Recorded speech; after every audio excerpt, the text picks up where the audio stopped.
வணக்கம் GS fame, எல்லாரும் எப்படி இருக்கீங்க? அனதர் ஒரு பாட்காஸ்ட் எபிசோடில் உங்களை சந்திப்பதில் மிக்க மகிழ்ச்சி. என்ன இன்னைக்கு டாபிக் அப்படின்னு பார்த்தீங்கன்னா bro, before GST after GST.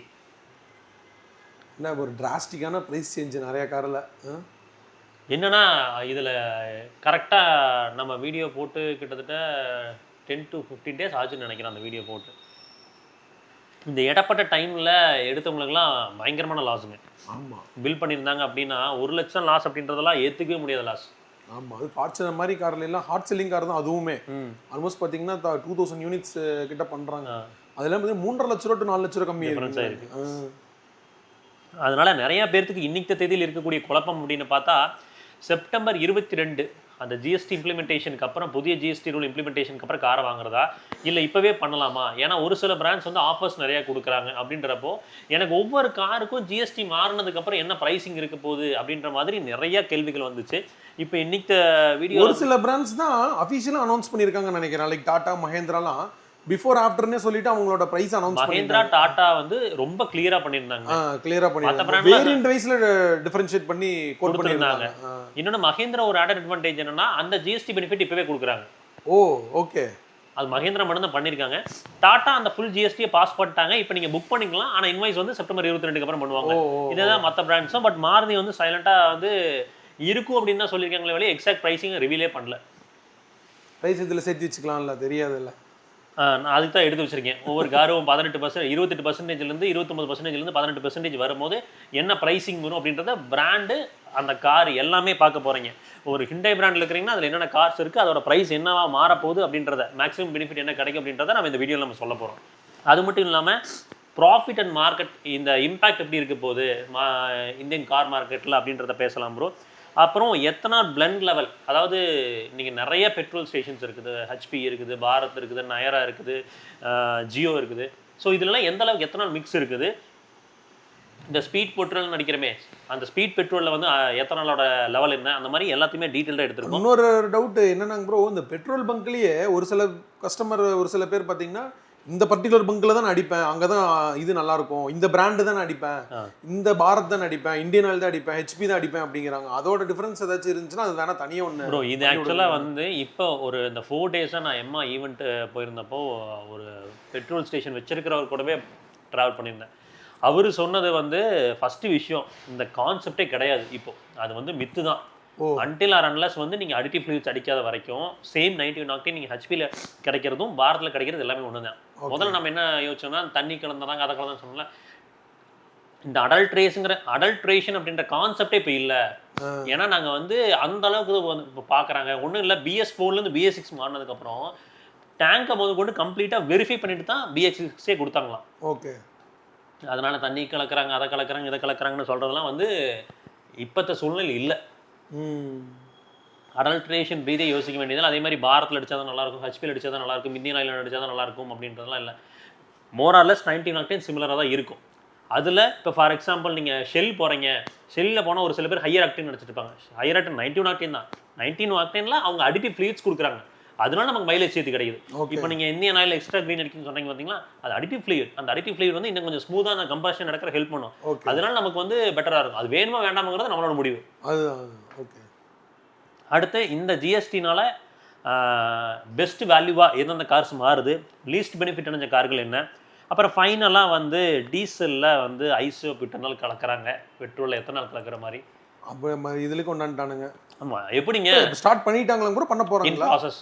Okay, இப்போ தான் வந்து பிளான் பண்ணி ஆல்ரெடி குறன்னு கேட்கும் டீசல். இன்னும் இது வேறெல்லாம் மிக்ஸ் பண்ணாங்கன்னா இதை பற்றி சொல்கிறேன். ஸோ க்ளீன் அண்ட் கிளியராக கொஞ்சம் தெரிஞ்சுப்போம். ஃபஸ்ட்டு வந்து ஓல்டு வெர்சஸ் நியூ ஜிஎஸ்டி அப்படின்னு பார்க்குறப்போ, இந்த 1200 சிசி கீழே நீங்கள் டேபிளில் பார்க்க முடியும். 1200 சிசி கீழே சப் 4 மீட்டருக்குள்ளே இருக்குது. அது பெட்ரோல், சிஎன்ஜி, எல்பிஜி காசாக இருந்ததுன்னா 28% ஜிஎஸ்டி, 1% செஸ்ஸோடு இருந்துச்சு. அது இப்போ 18%க்கு மாறிடுச்சு. ஸோ இங்கே 11% நமக்கு பெனிஃபிட் நடந்திருக்கு. அடுத்து டீசல் காசு வந்து பார்த்தீங்கன்னா 1500 சிசிக்கு கீழே இருக்குது, சப் 4 மீட்டருக்குள்ளே இருக்குது அப்படின்னா 28% ஜிஎஸ்டியும் ஒரு 3% செஸ் இருந்தது. ஓவரால் 31%. அது இப்போ 18% மாறிடுச்சு. இங்கே நமக்கு 13% வந்து பெனிஃபிட் அடைஞ்சிருக்கிறோம். அடுத்து ஹைப்ரிட் காசு பொறுத்த வரைக்கும் வந்து 43% இருந்தது. அது இப்போ 40% ஃப்ளாட்டாக மாறி இருக்கு. அது வந்து ஒரு 3% பெனிஃபிட். ஹைப்ரிட் காருன்றக்காக கொடுக்கல, அந்த சிசி வச்சு தான் கொடுத்துருக்காங்க. இந்த மிட் சைஸ் கார்ஸ் பார்க்குறோம் இல்லைங்க, அதாவது 1500 சிசியை தாண்டி அப்படி இல்லைனா வந்து 4 மீட்டரை தாண்டி இருக்குது அப்படின்னா ஆல்ரெடி வந்து 45% இருந்துச்சு, அதை வந்து இப்போ 40% கொண்டு வந்திருக்காங்க. இங்கே ஒரு 5% டிஃப்ரென்ஸ் இருக்குது. இந்த ஃபுல் சைஸ் எஸ்யூவிஸ் போகிறோம் இல்லைங்க, 1500 சிசியை தாண்டி இருக்கும், 170 mm கிரவுண்ட் கிளியரன்ஸை தாண்டி இருக்கும், சப் 4 மீட்டர் தாண்டி இருக்கும். இந்த மாதிரி எல்லாத்தையுமே தாண்டி ஒரு பெரிய எஸ்யூவிஸ் லைக் ஃபார்ச்சுனர் இந்த மாதிரி கார்கள்லாம் வந்து பார்த்தீங்கன்னா 50% அட்ராக்ட் பண்ணிட்டு இருந்தது, இப்போ 40% மாறிடுச்சு. இங்கே 10%. So maximum of 13%, minimum of 3% அப்படின்றது எலக்ட்ரிக் கார்கள் பொறுத்த வரைக்கும் அதே 5% அப்படி தான் கன்னியூ ஆகுது. நல்ல வேலை ஆக்சுவலாக 20 எலக்ட்ரிக் காருக்கு 20% 18% மாத்திரதா இருந்துச்சு. கரண காமிச்சிருக்கிறாங்க, சேல்ஸ் டவுன் ஆகிடும். அதனால தான், வேற ஒன்றும் இல்லை. ஆமாம், எனக்கு பெனிஃபிட் இல்லைன்னா ஒன்றுமே சொன்ன மாதிரி இப்போது இந்த ப்ரைஸிங்குள்ளே இப்போ இன்றைக்கி இது கிடைக்கிறனால தானே இந்த மக்கள் போகிறாங்க. இன்றைக்கி அதுவும் நீங்கள் கொண்டாண்டிங்கன்னா நான் இதே அடிச்சு ஓட்டிட்டு போகிறேன்ப்பா அப்படின்னு சொல்லிட்டு போயிடுவேன். Bro, Harrier diesel top and automatic கிட்டத்தட்ட 3 lakhs தாண்டிடுச்சு. அதே பிரைசிங்ல நீங்க ஹேரி ரிவி வச்சிருக்காங்கன்னா அத்தனை ஃபீச்சர்ஸோட அந்த 5% இருக்குங்காடி தான். சரி, லிஸ்ட் வைஸ் போமா ப்ரோ. அடுத்து இப்போ பிராண்ட் வைஸ் பிரைஸ் என்னெல்லாம் ரெடியூஸ் ஆயிருக்கு அப்படின்றத பற்றி பேசலாம் ப்ரோ. ஃபஸ்ட்டு ஹிண்டேலேருந்து போகலாம். ஹிண்டேயை பொறுத்த வரைக்கும் எக்கச்சக்க மாடல்ஸ் இருக்குது, நீங்கள் டேபிளில் பார்க்க முடியும். இதில் வந்து மேக்ஸிமம் பெனிஃபிட் எந்த கார் அடைஞ்சிருக்கு, ஹிண்டேயோட டூசன் வந்து பார்த்தீங்கன்னா 2,40,000 அதை விட்டுறலாம். அது ஒரு காமனருக்கான கார் கிடையாது. ஆமாம், ரோட்லயே நான் இது வரைக்கும் பார்த்தது இல்லை. 1-2 அது என்னது அந்த குறிஞ்சிப்பு போக்குற மாதிரி யாரோ பார்ப்பேன் நான் அந்த காரை. வென்யூவோட என்லைன் வென்யூ இதுக்கு வந்து பார்த்தீங்கன்னா மேக்ஸிமம் பெனிஃபிட்ஸ் 1,19,000 வென்யூ என்லைனுக்கும், வென்யூக்கு வந்து பார்த்தீங்கன்னா 1,23,000 வரைக்கும் பெனிஃபிட் இருக்குது. i20யோட என்லைனுக்கு 1,08,000 வரைக்கும் பெனிஃபிட் இருக்குது. ஸோ இதெல்லாம் வந்து மேஜர் பெனிஃபிட்ஸ். மற்ற கார்ஸ்லாம் பார்க்கும்போது இந்த நியா, சௌரா, எக்ஸ்டர் இதெல்லாம் பார்க்கும்போது வந்து ஒரு 70,000 to 90,000 இப்படி தான் போயிருக்கு. ஆனால் பரவாயில்ல ப்ரோ, கிட்டத்தட்ட எப்படி கால்குலேட் பண்ணாலும் ஒரு 60,000 மினிமம் பெனிஃபிட்டாக இருக்குது. மேக்ஸிமம் பெனிஃபிட் வந்து 1,00,000 1,20,000 பெனிஃபிட் இருக்கும்போது இந்த சின்ன கார்ஸ் வாங்குறதுக்கு எல்லாத்துக்கும் யூஸ்ஃபுல்லாக இருக்கும். கரெக்ட்.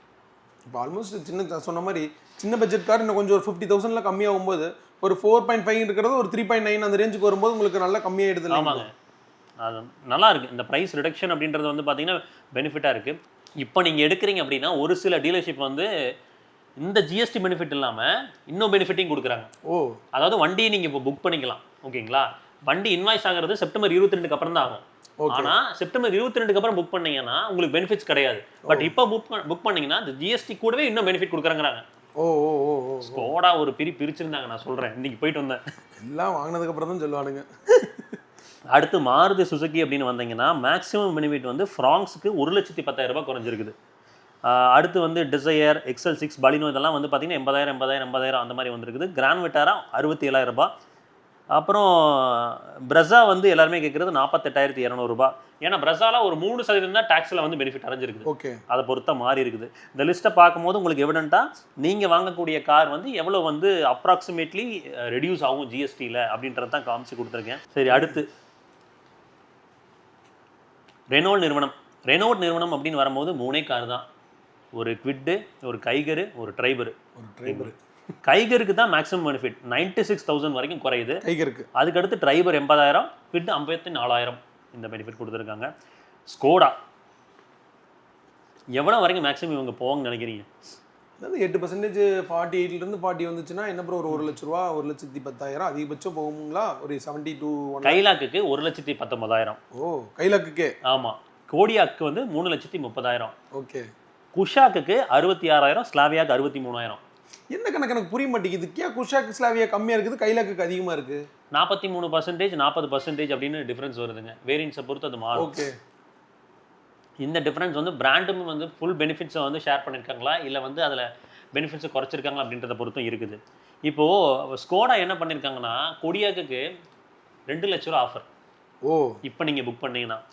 குஷாக் அண்ட் ஸ்லாவியாவுக்கும் வந்து பார்த்தீங்கன்னா 2 lakhs வரைக்கும் ஆஃபர் கொடுக்குறாங்க. இப்போ நீங்கள் புக் இந்த ஜிஎஸ்டி பெனிஃபிட் இல்லாமல் 2 lakhs ஆஃபர். ஓகே. கைலாக் மட்டும் ஆஃபர் இல்லை, ஏன்னா ஆல்ரெடி 1,19 வந்துருச்சு அப்படின்றதுனால. ஸ்லாவியா அப்போ பார்த்தோம்னா ஸ்லாவியா, குஷாக் இதெல்லாம் பார்த்தோம்னா 2,63 லட்சம் ஆஃபர், கிட்டத்தட்ட 3 லட்ச ரூபா ஆஃபர் இப்போ எடுத்தோம்னா. அப்போ மேக்ஸிமம் பெனிஃபிட் ஸ்கோடாக்கு இருக்குது. எம்ஜி அப்படின்னு பார்த்தீங்கன்னா எம்ஜியில் இருக்கக்கூடிய கார்கள்னு பார்த்தீங்கன்னா பெட்ரோல் டீசலில் வந்து மேஜராக ஹெக்டார் தான் விற்கிது. ஹெக்டாரை பொறுத்த வரைக்கும் மேக்ஸிமம் பெனிஃபிட் 1.5 லட்சம், கிளாஸ்டருக்கு 3 லட்சம், ஆஸ்டருக்கு 54,000 கொடுத்துருக்காங்க. அவங்க பாவம், இனி அவங்களுக்கு தெரிஞ்சு ஈவி தான் விற்க முடியும்னு நினைக்கிறேன் ப்ரோ. அது என்னன்னாங்க ப்ரோ, ஒரு ப்ராப்பர் டீசல் லைனப் இல்லை அவங்க கிட்ட. இன்னொன்று, ஏன்னா அவ்வளோ பெரிய ஜெய்ஜாண்டி கார் போகும்போது நீங்கள் நல்லா நோட் பண்ணி பாருங்கள், நீங்கள் XV700 கிறிஸ்டால விற்கிற காரணம் டீசல் இன்ஜின் ஆப்ஷன்ஸ். அவங்க கிட்ட அது இல்ல. ஹெக்டர்ல வந்து டீசல் இருக்கு, பட் ஆட்டோமேட்டிக் இல்ல. ஆஸ்டர்ல டீசலே இல்ல. வெறும் பெட்ரோல் இன்னொன்று மைலேஜ் எதிரே பார்க்க முடியல. அந்த மாதிரி தான் அதாவது நீங்க ஹைவேல ஓட்டினீங்கன்னா கூட ஒரு கார் சிங்கிள் டிஜிட் கொடுத்து பார்த்துருக்கீங்களா நீங்க? மைலேஜ் சுத்தமா இல்ல. ஹெக்டார் அண்ட் கிளாஸ்டரை பொறுத்த வரைக்கும் டீசல் ஆப்ஷன்ஸ் இருக்குது, பட் பெருசா நம்பர்ஸ் இல்ல. காரணம் வந்து ஹெக்டாரோட ஹேண்ட்லிங் கேரக்டர். நம்ம ஹேண்ட்லிங் கேரக்டரே ஒரு அக்ரெசிவான காரா இருக்காது அது. அதாவது ஒரு புஷ் பண்ண போகாது. பெட்ரோல்ல சிவிடி கொடுத்தாங்க, அதுக்கு டீசல் ஒரு டார்கெட் வச்சுருக்கலாம், மிஸ் பண்ணிட்டாங்க. கியா பொறுத்த வரைக்கும் ப்ரோ சிரோஸில் வந்து 1,86,000 பெனிஃபிட்டு, சோனட்டில் 1,64, செல்டாஸ் 75,000, கேரன்ஸில் 48,000, கேரன்ஸ் கிளாவிஸ் 78,000. இங்கே பாருங்க, அந்த கேரன்ஸ் பேஸ் மாடல் மட்டும் கொடுத்துட்ருக்காங்களா, அதுக்கு 48,000 ரூபாய் பெனிஃபிட்டுங்களா. கேரன்ஸ் கிளாவிஸ்க்கு மேக்ஸிமம் 78,000 வரைக்கும் வருது. கார்னிவலுக்கு 4,48,000. அவன் தான் கிட்டத்தட்ட கோடிக்கணக்கில் போயிட்டாங்களே புது கார்னிவலில். 85 lakhsங்கிறாங்க. அது ஆக்சுவலாக நல்லா ரொம்ப பண்ணிட்டு இருந்தது ப்ரோ. இவங்க ப்ரைஸை ரொம்ப கொண்டு போயிட்டது வந்து எதுக்கு அவ்வளோ ப்ரைஸ் வச்சாங்கன்னே புரியலைங்க ப்ரோ அந்த காருக்கு. ஒருவேளை சிகேடிங்கிறனால அவ்வளோ ப்ரைஸ் வச்சுட்டாங்க. சிபியூ அது. ஸோ மேபி இம்போர்ட்டட் டேக்ஸ் அது இதெல்லாம் போட்டு வச்சுட்டாங்களா? என்ன கதையும் தெரியல. ஆனால் மனதைரியம் என்ன வெல்ஃபேர் இருக்கிறங்கிற ஒரு தைரியம் தான். வெல்ஃபேரை போய் வாங்குறாங்க, நம்மளது வாங்க மாட்டாங்களா அப்படிங்கிற ஒரு காரணம் தான். அதோட பிராண்ட் வேல்யூ ஒன்று இருக்கு இல்லைங்க ப்ரோ. அப்புறம் அவங்க அந்த கியா EV9 கொண்டு வந்தாங்க, அதெல்லாம் 1.5 கோடி. அதே தான் இன்னைக்கு சீல் லைனு சீலு இன்னைக்கு XUV9 ஹேரியர் மாதிரியே தான் அதுவும் இருக்கு. ஓகே, 1.5 கோடி. அடுத்து டொயோட்டா பிராண்ட் அப்படின்னு வரும்போது ரூமியனுக்கு வந்து பார்த்தீங்கன்னா 48,000, அதாவது எர்டிகாவோட ஹைரைடருக்கு 65,000, கிளான்ஸாக்கு 85,000, டைசருக்கு 1,11,000, கிறிஸ்டாக்கு 1,80,000, ஹைக்ராஸ்க்கு 1,15,000. கிறிஸ்டாக்கு 1,80,000. 1,80,000. வரலாற்றுலேயே வந்து கிறிஸ்டா வந்து விலை குறையிறது இப்போ தான் பார்க்குறேன். அது விலையும் குறைஞ்சிருச்சு, உள்ளே இருக்கிற இதுவும் குறைஞ்சிருச்சு. அவங்க ஒரு ஓஜி டொயோட்டா காசு இருக்கும்லங்க, Fortuner, Legender, Hilux, Camry, Vellfire, இதெல்லாம் வச்சு பார்க்கும்போது ஃபார்ச்சுனருக்கு 3,50,000, லெஜெண்டருக்கு 3,34,000, ஹைலக்ஸ்க்கு 2,52,000, கேம்ரிக்கு 1,00,000, வெல்ஃபயருக்கு 2,78,000. ஃபோக்ஸ்வாகன் நம்ம ஆல்ரெடி பேசணும். வெர்டஸ் அண்ட் டைகூனுக்கு 66,000, 64,000 கிட்ட பெனிஃபிட் இருக்குது. டிக்வான் ஆர்லைனுக்கு 3,26,000 கொடுத்துருக்காங்க. டாடா எந்த மாடல் சொல்றது, என்ன வேரியன்ட் சொல்றது? அப்பா, அவங்க வேரியன்ட் குறைக்கிறாங்களாமா ப்ரோ. ஆக்சுவலாக டாடா மோட்டார்ஸ் நிறுவனம் சொல்லியிருக்காங்க வேரியன்ட் லைனப்பை குறைக்கிறதா சொல்லியிருக்காங்க. பார்ப்போம். குறைச்சி தான் ஆகணும், இல்லைன்னா அவன் உட்காந்து மனப்படம் பண்ணி சொல்றதுல ஆகாத காரியம். இன்னைக்கு 70 வேரியன்ட் 60 வேரியன்ட் வச்சா எங்கே போகிறதுங்க? டாடா என்ன நாங்கள் ப்ரோ கஸ்டமருக்கே கன்ஃபியூஸ் ஆயிருது. உண்மையிலுமே நான் ஒரு கஸ்டமர்கிட்ட, நம்ம சீத்திக்கு வந்து கஸ்டமர்கிட்ட நான் பேசும்போது சொன்னேன், நான் ஒரு மாடல் புக் பண்ணேங்க, ஆனால் எனக்கு அது அந்த மாடல் தான் வந்துச்சு, பட் இந்த ஆப்ஷன்ஸ்லாம் இருக்குமா இல்லையாங்கிறது எனக்கு வந்ததுக்கு அப்புறம் தாங்க தெரிஞ்சுதுங்கிறாரு. 60 வேரியன்ட் 70 வேரியன்ட் வச்சா எப்படி ப்ரோ ப்ரோ தெரியும்? ஏன்னா இப்போ தான் கொஞ்சம் மனசாட்சி வந்து குறைச்சிருக்காங்க. ஹேரியர் அட்வென்ச்சர் சீரீஸ் லான்ச் பண்ணும்போது ஹேரியரும் சஃபாரியோட இதையும் குறைச்சாங்க. இப்போது டாட்டான்னு வந்தோம்னா டியாகோக்கு 75,000, டிகாருக்கு 80,000, ஆல்ட்ராஸ்க்கு 1,00,000. இது எல்லாமே நீங்கள் சொல்கிறது எல்லாமே டாப் அண்ட் வேரியண்ட்டோட ப்ரைஸிங்ல maximum benefit bro. Okay, maximum benefit. Punch வந்து 85,000, நெக்ஸான் 1,55,000, கர்வ் 65,000, ஹேரியர் 1,40,000, சஃபாரி 1,45,000. 1,40,000, 1,40,000. இது என்னன்னா இந்த வேல்யூ ஃபார் மணி. இப்போ மகேந்திராவை எடுத்துக்கிட்டிங்கன்னா AX5 வேல்யூ ஃபார் மணி, அதெல்லாம் 1,50,000 லட்சம் குறைஞ்சோன்னா இன்னும் ஆமாம் கம்மி. 1,10,000 கிட்ட கம்மி இருக்குது AX5லாம். யோசிச்சு பாருங்க, நல்ல வேல்யூ ஃபார் மணியாக மாறும். நிசானை பொறுத்த வரைக்கும் மேக்னைட் மட்டும்தான் 1,00,000 ரூபா குறைஞ்சிருக்குது கிட்டத்தட்ட. அதாவது ஜிஎஸ்டி பெனிஃபிட்ஸ் எல்லாம் பிராண்டுமே ஒரு சில விஷயங்களை பண்ணியிருக்காங்க, எஃபோர்ட் போட்டு கொஞ்சம் அக்ரெசிவாக பண்ணலாம் அப்படின்னு சொல்லி. அதில் டாடா மஹிந்திரா உண்மையுமே சூப்பராக பண்ணியிருக்காங்க. மஹிந்திரா வந்து இப்போ ரீசெண்டாக அவங்க வந்து அந்த ஜிஎஸ்டி பெனிஃபிட்டை கொடுத்து ஆஃபரிங் கொடுக்குறேன்னு இருக்காங்க.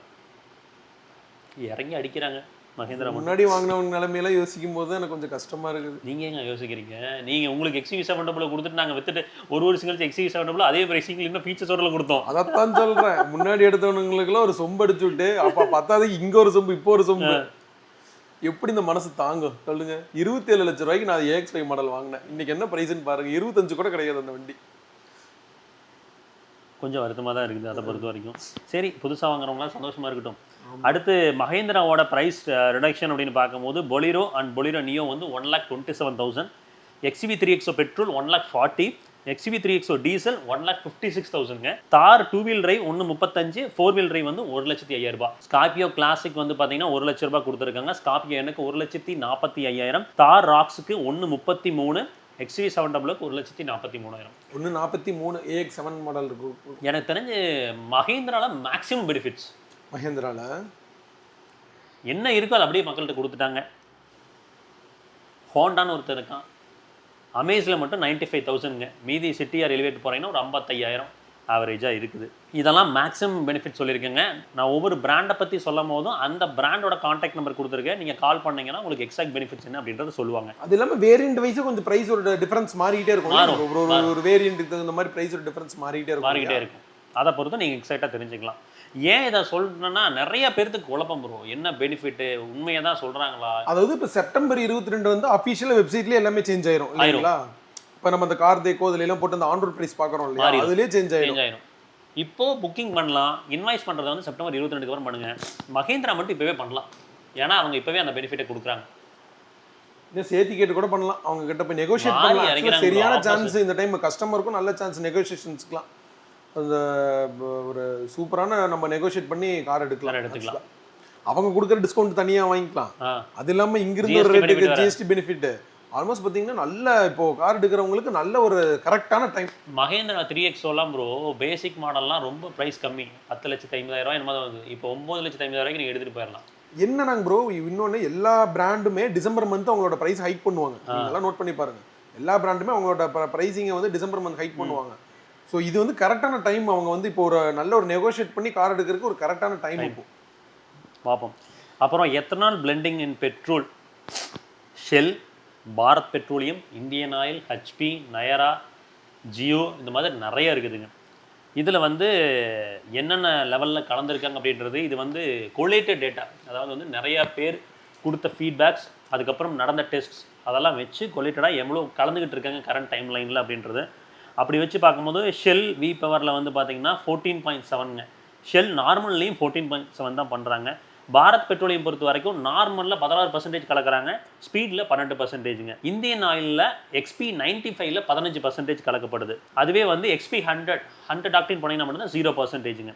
ஹெச்பி நார்மலில் 17.3% கலக்கிறாங்க, ஹெச்பி பவரில் 0%. ஜியோவில் 9.3% இருக்கிறதுலே ஜியோவில் தான் நார்மல் பெட்ரோலில் எத்தனாலும் கம்மியாக கலக்கிறாங்க. நார்மல் பெட்ரோலில் கூட ஏன்னா வெறும் 9% தான் கலக்கிறாங்க. நயரா வந்து 17.3 அவ்வளோ கலக்கிறாங்க. அதனால தான் ₹1 டிஸ்கவுண்ட் கொடுத்துட்டு இருக்காங்களா? இதுதான் நடந்திருக்கு. அடுத்து ஒரு முக்கியமான செக்மெண்ட் என்ன அப்படின்னு பார்த்தீங்கன்னா, இந்த டீசலில் ஐசோபியூட்டனால் கலக்கிறது. என்ன நினைக்கிறீங்க? அப்படின்னா என்ன ப்ரோ, அதுவே என்னன்னு தெரியாது. ஃபஸ்ட்டு எத்தனை நாளுங்கிறீங்க, ஐசோபியூட்டல்ங்கிறீங்க, எல்லாம் தெரியாத பேராக சொல்லிடுறீங்க. அப்புறம் வண்டி போயிருதுங்கிறீங்க. தெரிஞ்ச பேராக சொன்னால் தான் மக்கள் உஷாராயிருவீங்களே. இது என்னன்னா ப்ரோ, இதுவுமே ஒரு பயோஃபியூவல் ஆல்கஹால் தான். ஓகே. இது வந்து சுகர் கேன், சோளம், பயோமாஸ்லேருந்து எடுக்கக்கூடிய ஒரு விஷயந்தான், சரிங்களா? இது வந்து ஆனால் எத்தனால காட்டிலும் கரோசிவ் கம்மி.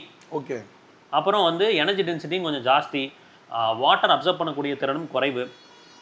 அதனால இப்போ இயர்லி ட்ரையல்ஸில் வந்து மேஜர் ரிஸ்க் என்ஜின்ஸ்க்கு இல்லை. இப்போ எத்தனால கூட சொன்னோம் இந்த மாதிரி கம்ப்ளைண்ட்ஸ்லாம் இருக்குது. ஸ்லோ பாய்சன் கொடுக்குற மாதிரி கொஞ்சம் போக போக பீரியடிக்கெல்லாம் மெயின்டெனன்ஸ் காஸ்ட்ல இருந்து எல்லாமே அதிகமாக வரும்னு சொன்னோம். இதுக்கு அந்த மாதிரி இல்லை ஓரளவுக்கு வந்து அதை மட்டுமே போட்டு ஓட்டலாமாங்க ப்ரோ?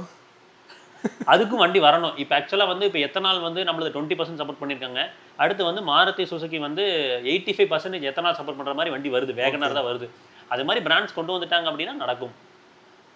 அப்போது என்ஜினோட இம்பேக்டை பொறுத்த வரைக்கும் பார்க்கும்போது இயர்லி ட்ரையல்ஸில் எதுவுமே இல்லை, ரொம்ப ரேர் தான் அப்படின்ற மாதிரி சொல்லியிருக்காங்க. கேலிபரேஷனும் அந்த பிராண்டோட சர்டிஃபிகேஷனும் வந்து மெண்டேட்ரி எப்படி இருக்க போகுது அவங்களோட காஸ்க்கு அப்படின்றது மெண்டேட்ரி. பார்ப்போம். என்னென்னா அவங்க திரும்ப அதே சொல்கிறாங்க, டீசல் இம்போர்ட்டு, எமிஷன்ஸை கண்ட்ரோல் பண்ணணும், பயோஃபியூவல் எக்கானமி கொண்டு வரணும் அப்படின்றது தான் இந்தியாவோட நோக்கமாக இருக்குது அப்படின்றாங்க. 10% ஐசோபியூட்டனால் கலப்பது தான் ஆஸ் ஃபார் அஸ் பிளான். ஆனால் பெருசாக இஷ்யூ இருக்காது எத்தனால் மாதிரி அப்படின்ற மாதிரி புரியுதல் வருது. இதில் வந்து இந்த ஜிஎஸ்டி பெனிஃபிட்னால மேக்ஸிமம் பெனிஃபிட்ஸ் அடைஞ்ச கார்னு பார்த்தீங்கன்னா இந்த கியா கார்னிவல் ஃபார்ச்சுனர்லாம் விட்டுறலாம், அதெல்லாம் காமன் மேன் கார் கிடையாது. ரொம்ப சொன்ன மாதிரி ரொம்ப ரேராக எடுக்கிற கார். டாடா நெக்ஸான் 1.55 கொடுத்துருக்காங்க, மஹிந்திரா 3X 1.56 கொடுத்துருக்காங்க, ஹோண்டா மேஸ் 95,000. நல்ல ஒரு ஆஃபர். இதில் லீஸ்ட் பெனிஃபிட்னு பார்த்தீங்கன்னா ஹைபிரிட் கார்ஸுக்கு தான். அம்மன் ஜல்லிக்கு புரோஜனம் இல்லைடா அப்படிங்கிற மாதிரி ஹைபிரிட் அது எதனால அந்த செஸ் இதெல்லாம் அதுல கம்மியா இருந்துச்சோ ஆல்ரெடி, அதனால தான் இதுல பிரைஸ் ஒன்றும் பெருசா கம்மியாகலையோ? ஆமாங்க, இப்போவும் அதே தான் இருக்குது. அதுதான் அதுதான் அதனால பெருசான ஒரு டிஃபரன்ஸ் இல்லை, ஒரு 3% தான் குறைஞ்சிருக்கு, 43லேருந்து 40 வந்துருக்கு, அவ்வளோதான். அதுதான். அதனால பெனிஃபிட்டே இல்லை. பாருங்க, Hyryder, Grand Vitara, Honda City hybrid எல்லாத்துக்குமே ஒரு 50,000லேருந்து 60,000 தான் பெனிஃபிட் வருது. அப்புறம் mid size sedans, Verna, Slavia, Virtus இதெல்லாம் வந்து ஜிஎஸ்டி பெனிஃபிட் 5%, ஒரு 55,000லேருந்து 60,000 ரூபாய் இவ்வளோ தான் வந்துருக்குது. ஈவிஸ்க்கு எதுவுமே இல்லை, 5%. ஆல்ரெடி அவங்க ஜாலியாக தான் இருக்கிறாங்க, அதெல்லாம் அப்படியே ஜாலியாக இருக்குன்னு விட்டாங்களாட்டு இருக்குது. ஸோ இதுதான் ஃபேக்ட். ஏன் இந்த பாட்காஸ்ட்டை கொண்டு வரணும்னு நினச்சேன்னா, ஆல்ரெடி சொன்னது தாங்க, நிறையா கேள்விகள் வருது. சேல்ஸ் டீமுக்கு அவங்களுக்குமே ப்ரெஷர் இருக்குது இன்றைக்கி தேதியில், எப்படி இதை ஹேண்டில் பண்ணுறது. அவங்களுக்குமே இப்போ என்ன சொன்னால், அவங்க மனசாட்சிப்படி பிரகாரம் பேசணும் அப்படின்னா, என்னோட கஸ்டமர் சார் 1,00,000 ரூபா. இப்போ இன்னொரு டவுட் எனக்கு, இப்போ வந்து நம்ம வண்டி நாளைக்கு ரிஜிஸ்ட்ரேஷனுக்கே போகுது, ஆனால் டெம்பரரி மட்டும் தான் பண்ணியிருக்கோம். இப்போ அதுக்கு வந்து இந்த டாக்ஸ் பெனிஃபிட் நமக்கு வருமா? வராது, ஏன்னா இன்வைஸ் பண்ணிட்டீங்களே. இன்வைஸ் பண்ணிட்டா முடிஞ்சுது. ஓகே ஓகே ஓகே ஓகே, நம்ம பேசுறது எக்ஸ்ஷோரூம் பத்தி. ஆமா, இது எல்லாமே எக்ஸ்ஷோரூம். Correct correct. இன்வைஸ் பண்ணிட்டீங்கன்னா முடிஞ்சுது, அதுக்கப்புறம் எதுவும் பண்ண முடியாது. அதுதான் ரியாலிட்டி. ஸோ அதனால வந்து இன்வைஸ் பண்ணுறதுக்கு முன்னாடி இதெல்லாம் செக் பண்ணிடுங்க. எல்லா பிராண்டுமே இந்த ஜிஎஸ்டி இந்த டைமில் வந்து ஜிஎஸ்டி வந்தனால புக்கிங்ஸ் குறைவாக இருக்குன்னு ஆஃபர்ஸ் அள்ளி இறக்கிறாங்க. தயவு செஞ்சு யூட்டிலைஸ் பண்ணிக்கோங்க, விட்டுறாதீங்க. நெகோஷியேட் பண்ணி கார் எடுக்கலாம். ஆமாம், நெகோஷியேட் பண்ணி கார். அப்போ நெகோஷியேஷன் இல்லைன்னா வெயிட் பண்ணி கார் எடுங்க, ஒன்றும் பிரச்சனை இல்லை. 2-3 ஷோரூம் கம்பேர் பண்ணால் அவங்களுக்கே தெரிஞ்சிடும் எந்த ஷோரூம் என்ன ஆஃபர் கொடுக்குறோம் அப்படிங்கிறது. இப்போ ஒரே மாருதி 2 மாருதியில் கேட்டிங்கன்னா உங்களுக்கு தெரிஞ்சிடும் ஆட்டோமேட்டிக்காக. ஒரே கார் 2 கடையில் கேட்டோம்னா நமக்கு ப்ரைஸ் தெரிஞ்சிடும் போது. அதனால் அதை விசாரித்து செக் பண்ணி எடுங்க. ஹோப்ஃபுல்லி இந்த பாட்காஸ்ட் யூஸ்ஃபுல்லாக இருக்கும்னு நினைக்கிறேன். அடுத்த ஒரு பாட்காஸ்ட்டில் பெட்டரான இன்ஃபர்மேஷனோட சந்திக்கலாம். அது வரைக்கும் எப்பவுமே சொல்கிறது தான், ரோட்டில் போய் வரப்போ உங்களை நம்பி இப்படி குடும்பம் இருக்கும், அதே ரோட்டில் போய் இப்போ சக மனிதத்தில் நம்பி நேசிக்கிற ஒரு குடும்பம் இருக்கா. சச்சரமான பத்திரமா போய் பத்திரமா வாங்க. டாடா, டேக் கேர், பை.